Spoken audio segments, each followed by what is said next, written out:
είναι αυτή. Ναι, τιμόνι λέγεται. Κοίτα εδώ, ο Γωνιάρης έχει πάρει ήδη και ζάντες. Τις έμπαξες επί τόπου ρε μαλάκας. Έμπαξα πριν να μπάξω. Για άνοιξε λίγο. Άνοιξε λίγο εδώ. Πόσους έβαλες ζάντες αφού... Ναι, δεν ανοίγει από εδώ. Δεν ανοίγει.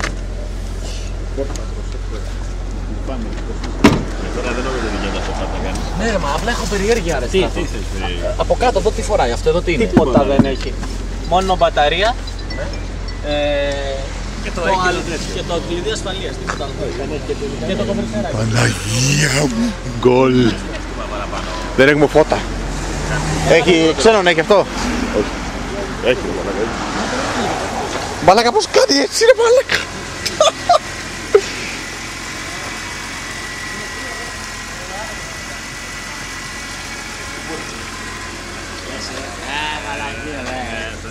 Θα μιλήσουμε τα ανέβα αύριο με το απόγευμα.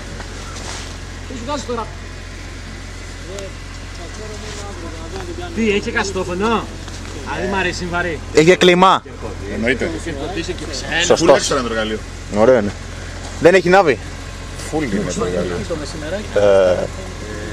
Αλλά κατά. Δεν πρέπει να χάσω.